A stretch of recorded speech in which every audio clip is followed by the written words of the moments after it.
ഒന്ന് മഹാനായ പാണക്കാട് സയ്യിദ് മുഹമ്മദ് അലി ശിഹാബ് തങ്ങൾ, രണ്ട് മഹാനായ ശംസുൽ ഉലമാ കെ അബൂബക്കർ മുസ്ലിയാർ, ഇരുവരുടെയും പരലോകത്തെ ദറജ അല്ലാഹു ഉയർത്തി കൊടുക്കുമാറാകട്ടെ.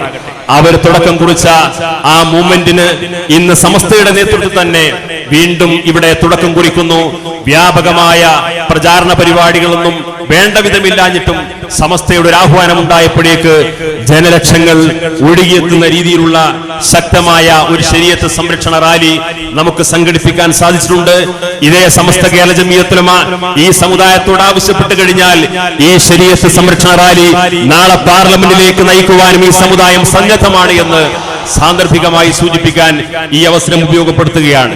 ഇന്ത്യയിലെ മുസ്ലിങ്ങൾക്ക് സ്വാതന്ത്ര്യമില്ല, മുത്തലാഖ് പോലെയുള്ള ചില ദുരാരോപണം ഉന്നയിച്ചുകൊണ്ട് ഇന്ത്യയിലെ മുസ്ലിം സ്ത്രീകൾ അരക്ഷിതരാണ്, പ്രയാസം അനുഭവിക്കുന്നു, പീഡിപ്പിക്കപ്പെടുന്നു എന്ന രീതിയിലുള്ള ദുരാരോപണങ്ങളാണ് രാജ്യത്തിന്റെ പ്രധാനമന്ത്രി തന്നെ ഉന്നയിച്ചുകൊണ്ടിരിക്കുന്നത്.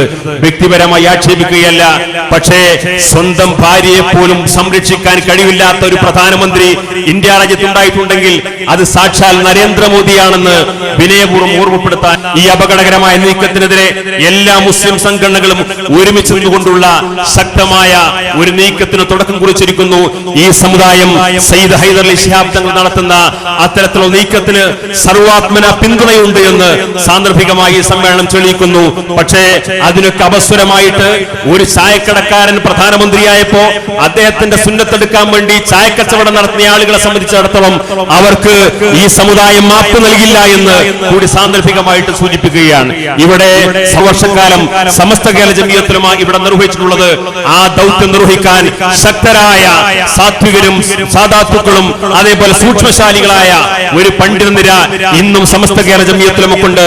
അതുകൊണ്ട് സമസ്തയുടെ ആഹ്വാനങ്ങൾക്കും താക്കീതുകൾക്കും വിധേയമായി ഇൻഷാ അല്ലാഹ് ഈ ശരീഅത്ത് സംരക്ഷണ ക്യാമ്പയിനുകളുമായി നമുക്ക് മുന്നോട്ട് പോകണം. നിങ്ങൾ ഓരോരുത്തരുടെയും ആത്മാർത്ഥമായ സഹായവും സഹകരണവും സാന്ദർഭികമായി അഭ്യർത്ഥിച്ചുകൊണ്ട് ഞാൻ എന്റെ വാക്കുകൾ ഉപസംഹരിക്കുന്നു.